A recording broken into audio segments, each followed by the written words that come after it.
আসসালামু আলাইকুম। বাংলাদেশের রাজনীতিতে আওয়ামী লীগের কার্যক্রম দেশটির সরকার নির্বাহী আদেশে ১৩ মাস ধরে নিষিদ্ধ আছে। বাংলাদেশ সরকার এমন নিষেধাজ্ঞার সময় দেশটির রাজনৈতিক দল হিসেবে আওয়ামী লীগের সাথে আন্তর্জাতিক সংস্থাগুলো কোনো ফরমাল বা আনুষ্ঠানিক যোগাযোগ করতো না। কিন্তু বাংলাদেশের সরকারিভাবে আওয়ামী লীগের কার্যক্রমের উপর নিষেধাজ্ঞা থাকা সত্ত্বেও সম্প্রতি আন্তর্জাতিক সংস্থা, বিশেষ করে যারা বাংলাদেশের দাতা গোষ্ঠী বলে স্বীকৃত, তারা দলটি ওর নেতাদের সাথে আনুষ্ঠানিকভাবে যোগাযোগ করা শুরু করেছে। শুরু হয়েছে আনুষ্ঠানিক চিঠির আদান প্রদান। সবশেষ গত ৯ জুন কমনওয়েলথের মহাসচিব শার্লি বোচে আওয়ামী লীগের সাধারণ সম্পাদক ওবায়দুল কাদেরকে একটি চিঠি পাঠিয়েছেন। চিঠিটি আমাদের হাতে এসে পৌঁছেছে। অবাক করার ব্যাপার হলো, বাংলাদেশের অন্য রাজনৈতিক দলগুলোকে যেভাবে চিঠি দেওয়া হয়েছে সেই একই ফরম্যাটে কমনওয়েলথের মহাসচিব আওয়ামী লীগের সাধারণ সম্পাদককে চিঠি দিয়েছেন। একাধিক সূত্রে নিশ্চিত হওয়া গেছে আরও কয়েকটি আন্তর্জাতিক সংস্থা আওয়ামী লীগকে আনুষ্ঠানিক চিঠি দিয়ে দলটির সাথে বৈঠকের আগ্রহ প্রকাশ করেছে। প্রশ্ন হলো, প্রায় ১ বছর ধরে আওয়ামী লীগ থেকে দূরে থাকা বিদেশি সংস্থাগুলো কেন হঠাৎ করে আওয়ামী লীগের সাথে আনুষ্ঠানিক যোগাযোগ করা শুরু করলো? বিদেশিদের মধ্যে যখন আওয়ামী লীগকে ঘিরে এই নতুন নাড়াচাড়া শুরু হয়েছে, ঠিক তখনই বাংলাদেশের অভ্যন্তরীণ রাজনীতিতেও বর্তমান ক্ষমতাধর রাজনৈতিক দলগুলোর অভ্যন্তরে আওয়ামী লীগ ইস্যুতে চলছে নানান আলোচনা ও সমীকরণ। সেই সমীকরণের আসল কেন্দ্রবিন্দু হলো সামনের স্থানীয় সরকার নির্বাচন। গত ফেব্রুয়ারির সংসদ নির্বাচনের মতোই নির্দলীয় স্থানীয় সরকার নির্বাচনে আবারও আওয়ামী লীগের ভোটই বড় ফ্যাক্টর হয়ে দাঁড়াবে বলে রাজনৈতিক মহলে আলোচনা চলছে। বিস্তারিত জানতে চলুন যাওয়া যাক বিশ্লেষণে। গত বছর 10ই মে হঠাৎ করে নিজের মদতপুষ্ট লোকজনকে দিয়ে যমুনার সামনে মব করিয়ে মোহাম্মদ ইউনূস নির্বাহী আদেশে আওয়ামী লীগের নিষিদ্ধের দাবি তুলেছিল। খুব দ্রুত বেগে তখন সন্ত্রাস বিরোধী আইনটিতে 2টি ধারার সংযোজন করে নতুন অধ্যাদেশ পাশ করা হয়েছিল। সে অধ্যাদেশের বলে ইউনূস সরকার তখন আওয়ামী লীগের কার্যক্রম নিষিদ্ধ করেছিল। সরকার আজ্ঞাবহ হয়ে নির্বাচন কমিশনও দলটির নিবন্ধন স্থগিত করেছিল, যে কারণে দলটি আর বিগত জাতীয় সংসদ নির্বাচনে অংশ নিতে পারেনি। নির্বাচনের পর সরকারের দল বিএনপি সংশোধিত অধ্যাদেশটি আইন হিসেবে পাশ করে, যে কারণে আওয়ামী লীগের কার্যক্রমের উপর নিষেধাজ্ঞা এখনো বলবৎ আছে। সংসদ নির্বাচনের সময় আন্তর্জাতিক সংস্থাগুলো অন্তর্ভুক্তিমূলক রাজনীতি নিষিদ্ধ করার জন্য তাদের বক্তব্য তুলে ধরলেও শেষ পর্যন্ত বাংলাদেশের ত্রয়োদশ জাতীয় সংসদ নির্বাচন আওয়ামী লীগ ছাড়াই অনুষ্ঠিত হয়েছিল। নির্বাচনের আগে কয়েক দফা একাধিক আন্তর্জাতিক সংস্থা বাংলাদেশে এসে সরকার, নির্বাচন কমিশন ও দেশটির রাজনৈতিক দলগুলোর সাথে বৈঠক করেছিল। এসব বৈঠকের খবরে তখন আওয়ামী লীগের সাথে কোনো ধরনের বৈঠক কিংবা আনুষ্ঠানিক যোগাযোগের কোনো তথ্য কোনো পক্ষ থেকে প্রকাশিত হতে দেখা যায়নি। তবে একাধিক সূত্র বলছে, বিতর্ক এড়াতে তখন কমনওয়েলথ কিংবা ইউরোপীয় ইউনিয়নের মতো আন্তর্জাতিক সংস্থাগুলো আওয়ামী লীগের সাথে অনানুষ্ঠানিক বৈঠক করেছিল। অন্য রাজনৈতিক দলগুলোকে আনুষ্ঠানিক চিঠি দিলেও আওয়ামী লীগকে তখন কোনো চিঠি দেওয়া হতো না এবং দলটির সাথে বৈঠকগুলো হয়েছিল অনলাইনে। যদিও বাংলাদেশের অন্য রাজনৈতিক দলগুলোর সাথে ফেস টু ফেস বৈঠক হয়েছিল এবং বৈঠকের আগে পরে দলগুলোকে আনুষ্ঠানিক চিঠিও দেওয়া হয়েছিল। যেমন গত বছরের 20শে নভেম্বর প্রথমবারের মতো বাংলাদেশ সফরে এসেছিলেন কমনওয়েলথ মহাসচিব শার্লি বোচে। তিনি 20 থেকে 24শে নভেম্বর পর্যন্ত বাংলাদেশ সফর করেছেন। 2026 সালের ফেব্রুয়ারি নির্বাচনের আগে শার্লি বোচে তখন তার ওই সফরের বিভিন্ন অংশীদারের সঙ্গে মতবিনিময় করেছিলেন। কমনওয়েলথ মহাসচিব তখন নিজের ফেসবুক পেজে রাজনৈতিক দলগুলোর সাথে বৈঠকের ছবি প্রকাশ করেছিলেন। শুধু একটি ছবি ছিল অনলাইন বৈঠকের, যেখানে অপর প্রান্তে কে ছিলেন তা উল্লেখ ছিল না। সূত্রগুলো বলছে, ওই বৈঠকটি হয়েছিল বাংলাদেশের সাবেক প্রধানমন্ত্রী শেখ হাসিনার ছেলে সজীব ওয়াজেদ জয়ের সাথে। দর্শক, একাধিক সূত্রে নিশ্চিত হওয়া গেছে নির্বাচনের আগে আরো কয়েকটি বিদেশি সংস্থা ও রাষ্ট্রের দূত আওয়ামী লীগের শীর্ষ ব্যক্তিদের সাথে এমন বৈঠক করেছিলেন। কিন্তু বাংলাদেশে আওয়ামী লীগের কার্যক্রম নিষিদ্ধ থাকার সময় গত 13 মাসে তারা ফরমাল বা আনুষ্ঠানিক যোগাযোগ করেনি, যেটি ঘটতে শুরু করেছে সম্প্রতি। বেশ কয়েকটি আন্তর্জাতিক সংস্থা আওয়ামী লীগের সাথে চিঠির মাধ্যমে আনুষ্ঠানিক যোগাযোগ শুরু করেছে। সবশেষ চিঠি দিয়েছেন কমনওয়েলথের মহাসচিব শার্লি বোচে। লীগের সাধারণ সম্পাদক ওবায়দুল কাদেরকে একটি চিঠি পাঠিয়েছেন। চিঠিটি আমাদের হাতে এসে পৌঁছেছে। কমনওয়েলথের একটি টিম বাংলাদেশের বিগত জাতীয় সংসদ নির্বাচন পর্যবেক্ষণ করতে এসেছিল। সেই পর্যবেক্ষণ টিমের প্রতিবেদন প্রকাশ করতে যাচ্ছে কমনওয়েলথ। গত 9 জুন কমনওয়েলথ মহাসচিব আওয়ামী লীগের সাধারণ সম্পাদক ওবায়দুল কাদেরকে লেখা চিঠিতে জানান, কমনওয়েলথ, বাংলাদেশের সংসদ নির্বাচন এবং জুলাই সনদের উপর গণভোট সম্পর্কিত প্রতিবেদনটি প্রকাশ করতে যাচ্ছে। কমনওয়েলথের সেই প্রতিবেদনটিও আমাদের হাতে এসেছে। সেই প্রতিবেদনে বাংলাদেশের গণভোটের প্রক্রিয়া এবং পুরোপুরি অন্তর্ভুক্তিমূলক নির্বাচন না হওয়ার সমালোচনা করা হয়েছে। ওবায়দুল কাদেরকে লেখা চিঠিতে কমনওয়েলথ মহাসচিব উল্লেখ করেছেন, প্রচলিত রীতি অনুযায়ী তিনি প্রতিবেদনের অনুলিপি প্রধানমন্ত্রী, বাংলাদেশের নির্বাচন কমিশন, রাজনৈতিক দল এবং অন্যান্য স্টেক হোল্ডারদের কাছে পাঠাবেন যাদের সাথে গ্রুপটি জড়িত ছিল। প্রতিবেদনটি সমস্ত কমনওয়েলথ সরকারের কাছে পাঠানো হবে এবং পরে তা জনসমক্ষে প্রকাশ করা হবে। প্রশ্ন হলো, যে দলটি কার্যক্রম নিষিদ্ধ থাকার কারণে নির্বাচনে অংশ নিতে পারেনি তাদের কাছে কেন আনুষ্ঠানিকভাবে চিঠি দিল সংস্থাটি, যেটি তারা বাংলাদেশের সাবেক অন্তর্বর্তী সরকারের প্রধান মোহাম্মদ ইউনূসের কাছেও পাঠায়নি? জানা গেছে কমনওয়েলথ বাংলাদেশের 5টি রাজনৈতিক দলকে চিঠি দিয়েছে, তার মধ্যে একটি হলো আওয়ামী লীগ। প্রশ্ন হলো, 13 মাস পর হঠাৎ করে কেন কমনওয়েলথের মতো একটি বড় আন্তর্জাতিক সংস্থা আওয়ামী লীগকে আনুষ্ঠানিক চিঠি দিয়ে যোগাযোগ করে তাদের রিপোর্ট পাঠাচ্ছে? বাংলাদেশে যেখানে সরকার নির্বাহী আদেশে আওয়ামী লীগের কার্যক্রম নিষিদ্ধ আছে, যেখানে দলটির নেতাকর্মীরা মিছিল করতে গিয়ে গ্রেপ্তার হচ্ছেন, সেখানে কেন বিদেশি সংস্থাগুলো হঠাৎ করে আওয়ামী লীগের সাথে আনুষ্ঠানিক যোগাযোগ করা শুরু করলো? এটা এখন প্রশ্ন হয়ে দেখা দিচ্ছে রাজনৈতিক মহলে। সূত্রগুলো বলছে, শুধু কমনওয়েলথই নয়, গত 2 সপ্তাহে আরো কয়েকটি আন্তর্জাতিক সংস্থা, কিছু দেশের পার্লামেন্টারি সংস্থা, কয়েকটি আইনি প্রতিষ্ঠান একইভাবে চিঠি দিয়েছে দলটির শীর্ষ নেতাদের। আওয়ামী লীগের একাধিক সূত্র বলছে, কয়েকটি সংস্থা চিঠিতে জানিয়েছে তারা বাংলাদেশের বর্তমান রাজনৈতিক পরিস্থিতিতে আওয়ামী লীগ তার ভবিষ্যৎ করণীয় সম্পর্কে কি ভাবছে তা নিয়ে জানতে চেয়ে বৈঠক করার আগ্রহ প্রকাশ করেছে। একটি বিদেশি মিশনের ঊর্ধ্বতন কর্মকর্তার নাম প্রকাশ না করার শর্তে বলেছেন, 24 5ই আগস্টের পর আওয়ামী লীগ ও দলটির ভবিষ্যৎ সম্পর্কে তাদের যে ধারণা ছিল সেটি ব্যাপকভাবে পাল্টে গেছে। বিশেষ করে সম্প্রতি বাংলাদেশে কার্যক্রম নিষিদ্ধ থাকা সত্ত্বেও আওয়ামী লীগ ও অঙ্গ সংগঠনগুলো যেভাবে বড় ধরনের শোডাউন করছে, তাতে দলটির জনভিত্তি নিয়ে বিদেশিদের ভাবতে হচ্ছে। তাছাড়া আন্তর্জাতিক নানা পক্ষের মধ্যে বাংলাদেশের অন্তর্ভুক্তিমূলক রাজনীতি নিয়ে ভেতরে ভেতরে অনেক ধরনের প্রচেষ্টা চলছে। এই কূটনৈতিক তৎপরতার কারণে দলটিকে আনুষ্ঠানিকভাবে বিদেশিরা চিঠি দেওয়া শুরু করেছে। দর্শক, কার্যক্রম নিষিদ্ধ থাকা আওয়ামী লীগ নিয়ে বিদেশিদের মধ্যে যখন নাড়াচাড়া শুরু হয়েছে, তখন দেশের ভেতরেও বর্তমানে ক্ষমতাধর রাজনৈতিক দলগুলোর মধ্যে আওয়ামী লীগ ও ভোট ব্যাংক নিয়ে নানা সমীকরণ শুরু হয়েছে। এর কারণ হলো আসন্ন স্থানীয় সরকার নির্বাচন। আইনের কথা যদি ধরা হয়, তাহলে আওয়ামী লীগ করার কারণে স্থানীয় নির্বাচনের প্রার্থী হওয়ার ক্ষেত্রে কোনো বাধা নেই। গত সংসদ নির্বাচনে বাধা ছিল, কারণ মোহাম্মদ ইউনূস সরকার আওয়ামী লীগের কার্যক্রম করে রেখেছিল নিষিদ্ধ। বিএনপি সেই নিষেধাজ্ঞা তুলে না নিলেও স্থানীয় নির্বাচন যেহেতু দলীয় প্রতীকে হবে না, তাই এখানে কারো জন্য কোনো বাধা নেই। স্থানীয় নির্বাচন কবে হবে সরকার এখনো সিদ্ধান্ত না নিলেও নির্বাচন কমিশন ইউনিয়ন পরিষদ নির্বাচনের বিধিমালা চূড়ান্ত করেছে। তাতে বলা আছে, প্রার্থী হওয়ার যোগ্য হলে যে কেউ অংশ নিতে পারবে এই নির্বাচনে। বিধিমালা প্রণয়ন কমিটির সভাপতি নির্বাচন কমিশনার আব্দুর রহমান এল মাসুদ বিবিসি বাংলাকে বলেছেন, কোনো দল বাদ দেওয়ার মতো কোনো বিধান আচরণবিধিতে রাখা হয়নি। প্রার্থী হওয়ার যোগ্য যে কেউ অংশ নিতে পারবে নির্বাচনে। এখানেও সরকার তার প্রাথমিক সিদ্ধান্ত থেকে বড় রকমের অবস্থান পাল্টিয়েছে।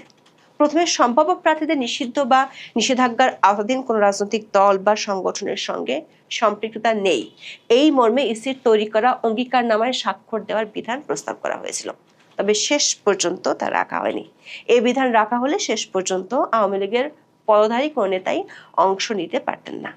গত মঙ্গলবার প্রধানমন্ত্রীর উপদেষ্টা জাহিদুর রহমান সাংবাদিকদের বলেছিলেন, একজন ব্যক্তি যদি নির্বাচনে অংশগ্রহণ করতে চান, তিনি যদি আওয়ামী লীগের হয়েও নির্দলীয় থাকেন তাও পারবেন, কারণ স্থানীয় সরকার নির্বাচন নির্দলীয়, এখানে কেউই দলের কথা বলবে না। সূত্রগুলো বলছে, গত সংসদ নির্বাচনের মতো এবার স্থানীয় সরকার নির্বাচনে ভোটের হিসেব নিকাশ পাল্টে দিবে আওয়ামী লীগের ভোট ব্যাংক। এটি নিয়ে ভাবছে বিএনপি, জামাত, এনসিপি ও জাতীয় পার্টি। জানা গেছে, বিএনপি একটি অভ্যন্তরীণ বৈঠকে বিগত নির্বাচনে আওয়ামী লীগের ভোট ব্যাংক কিভাবে তাদের জিততে সাহায্য করেছিল সেটি নিয়ে আলোচনা হয়েছে। যেমন লক্ষ্মীপুর বিএনপির ঘাঁটি হিসেবে পরিচিত। এই জেলার সদর আসনে বরাবরের মতো এবারও বিএনপির প্রার্থী হয়েছিলেন ছাত্রদলের সাবেক সভাপতি শহীদুদ্দিন চৌধুরী অ্যানি। কিন্তু ভোটের ব্যবধানটি বিএনপিকে অবাক করেছিল। 1,33,000 বেশি ভোট পেয়েও মাত্র 16,000 ভোটের ব্যবধানে জয়ী হয়েছিলেন তিনি। তার নিকটতম প্রতিদ্বন্দ্বী আওয়ামী লীগের কেউ ছিল না, কারণ দলটি তো নির্বাচনে অংশ নিতে পারেনি। নিকটতম প্রতিদ্বন্দ্বী ছিলেন জামাত ইসলামের রেজাউল করিম। তিনি যে খুব পরিচিত তাও নন। এই এনির পরাজয়ের ঘণ্ট বেজে যেতে পারত যদি না আওয়ামী লীগের ভোটাররা তাকে ভোট না দিতেন। নির্বাচন বিশ্লেষক আব্দুল আলিম বিবিসি বাংলাকে বলেছেন, জাতীয় নির্বাচনে আওয়ামী লীগের ভোটাররা তাদের প্রার্থীদের ভোট দিতে পারেনি, যে কারণে তারা অন্য দলের দিকে ধাবিত হলেও এবার তারা নিজেদের প্রার্থীদের ভোট দেওয়ার সুযোগ পাবে। এতে বদলে যেতে পারে ভোটের সমীকরণ। বিশ্লেষকদের ধারণা, যদি আওয়ামী লীগের নেতা কর্মীরা নির্বাচনে অংশ নিতে পারে, সেক্ষেত্রে কার্যক্রম নিষিদ্ধ থাকা আওয়ামী লীগের জন্য রাজনীতিতে একটা কামব্যাকের বড় সুযোগ তৈরি হবে।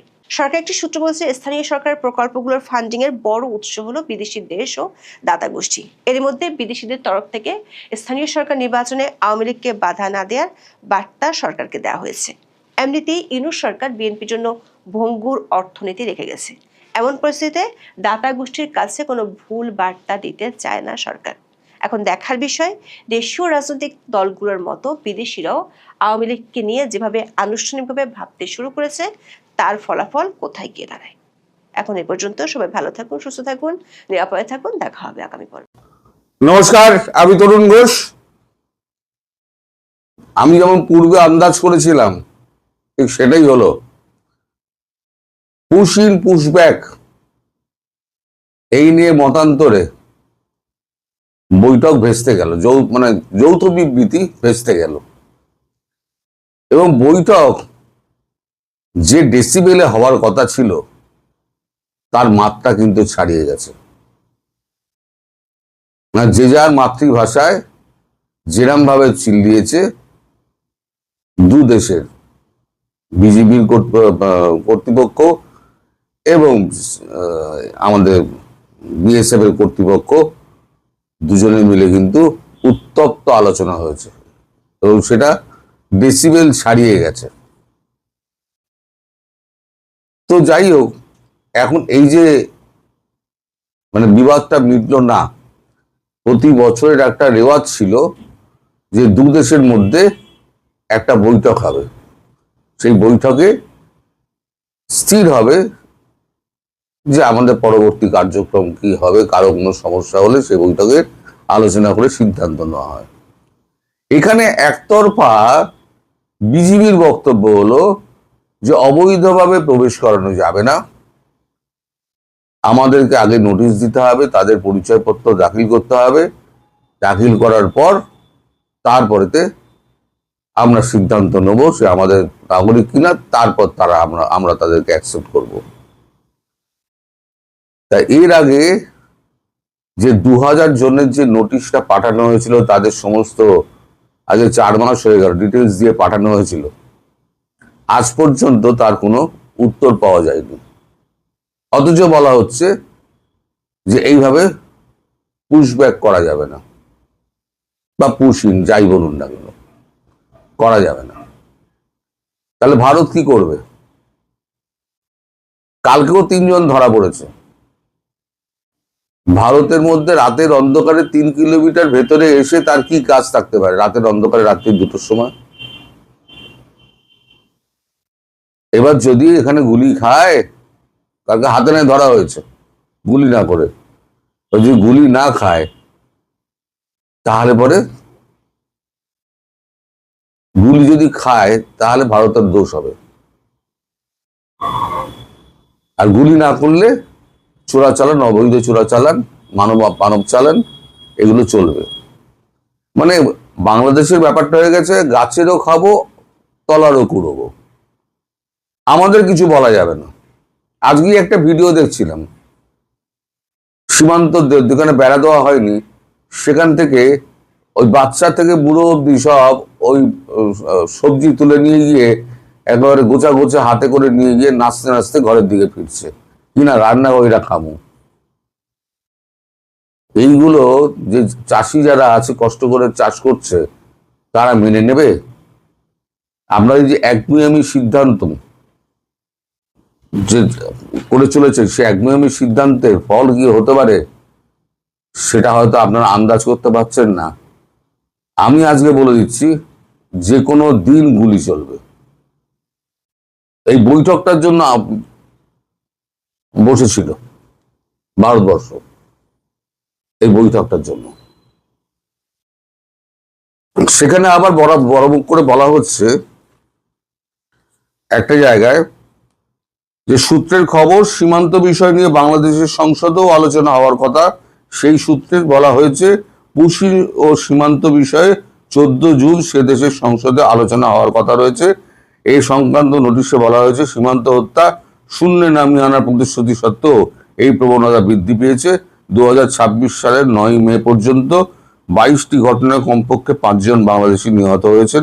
পাশাপাশি পশ্চিমবঙ্গের নবনির্বাচিত মুখ্যমন্ত্রী শুভেন্দু অধিকারী 4,800 জন বাংলাদেশিকে অনুপ্রবেশকারীকে ফেরত পাঠানোর যে এবং রাজ্যের সব জেলায় হোল্ডিং সেন্টারে আটক শিবিরের স্থাপন এবং তা বর্তমানে 836 জনকে ওইসব কেন্দ্রে আটকে ডেকে ফেরত পাঠানোর প্রচেষ্টায় সংগঠিত পুশিন কর্মসূচি প্রকাশ্যে ঘোষণা বাংলাদেশের সার্বভৌমত্বের উপরে সরাসরি হুমকি বলে সংসদে নোটিশ দেওয়া হয়েছে। নোটিশে দাবি করা হয়েছে পুশিন সম্পূর্ণ বেআইনি এবং অগ্রহণযোগ্য। অবৈধভাবে অবস্থানকারী কোনো নাগরিক ফেরত পাঠাতে হলে তাহলে দেশের যাচাই প্রক্রিয়া এবং প্রতিষ্ঠিত নিয়ম মেনেই তা কমতে হবে। তাই যদি হয় তাহলে 2000 জনের যে লিস্টটা আমরা পাঠালাম সেই লিস্টের ব্যাপারে আপনারা আজ পর্যন্ত 4 মাস হয়ে গেলে কথা বললেন না কেন? সবটাই আপনার সার্বভৌমত্বের ব্যাপার আছে। এখানে বলা হচ্ছে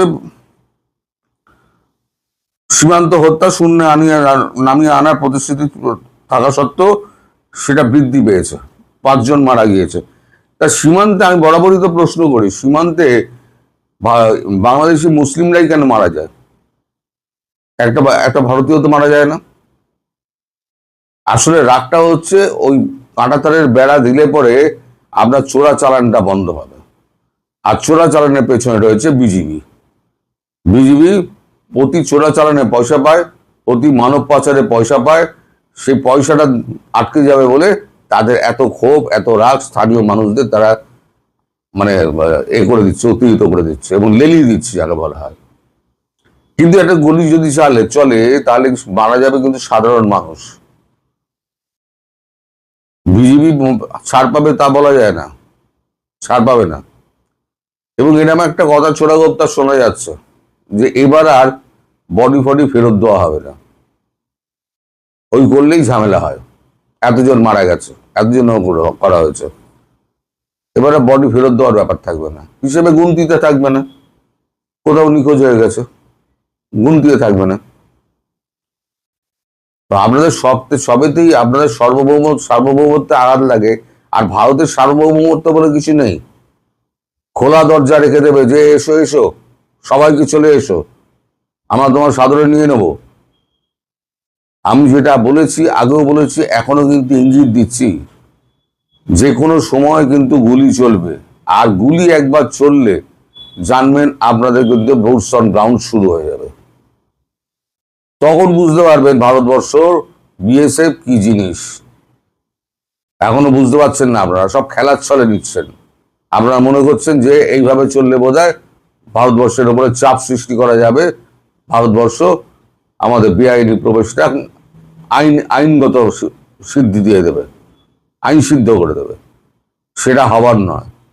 ভারতবর্ষে এখন যে পশ্চিমবঙ্গে বিজেপি সরকার এসছে, তাদের একটা কঠিন সিদ্ধান্ত হলো অবৈধ অনুপ্রবেশকারী যারা আছে তাদের প্রত্যেককে ফেরত পাঠাও। আপনার দেশে যদি অবৈধ বাংলাদেশি ভারতীয় থাকে আপনারা ফেরত পাঠিয়ে দিন, আমরা নেবো তো। ফেরত পাঠাচ্ছেন না কেন? 26 লক্ষ কোথায় গেল? দেশের মানুষকে যে এত ভুল বোঝালেন। যাই হোক, আমি যেটা বলছিলাম, যদি একটা গুলি চলে এবং সেটা কোনো গ্যারান্টি কিন্তু নেই যে উত্তপ্ত আলোচনার মধ্যে শেষ হয়েছে, সেই আলোচনা যদি ওইখান থেকে যদি অ্যাকশন শুরু হয় তাহলে যে কোনো মুহূর্তে আদেশ চলে যাবে এবার দেখা মাত্র গুলি, অর্থাৎ ধাই ধাই ধাই ধাই ধাই, ব্যাস। কোনো জবাব নেই, আর কোনো বৈঠক নেই, কোনো পতাকা বৈঠকও হবে না। পতাকা বৈঠকও খুব শীঘ্রই বন্ধ হয়ে যাবে, আপনি দেখবেন। আসবে বাধাইতে গুলি চালাবে, আসলেই গুলি চালাবে। আমি আমার সীমান্তে বেড়া দেবো, এটা আমার অধিকার। তোমার সীমান্তে বেড়া তুমি দাও না, কে তোমায় বারণ করেছে? তোমার বেড়া দিচ্ছ না কেন? মাল তো নেই ঢুডু, প্রথম কথা। আর দ্বিতীয় কথা হচ্ছে ওই সীমান্ত অঞ্চলে জামাত যারা আছে তারা একটা সুযোগ নিচ্ছে, আর এই ছেলেপিলেগুলো হচ্ছে সব জামাতের হচ্ছে ওই মাদ্রাসা পড়ুয়া, তাদেরকে লেলিয়ে দেওয়া হচ্ছে। তাদেরকে লেলিয়ে দিয়ে তাদের জীবনকে আপনারা প্রশ্নের মুখে ফেলছেন। আজ বুঝতে পারছেন না, কিন্তু কদিন বাদে কিন্তু বুঝতে পারবেন আমার কথা কিন্তু কতটা সত্যি হতে চলেছে। সবাই ভালো থাকবেন, সুস্থ থাকবেন, সাবধানে থাকবেন। নমস্কার।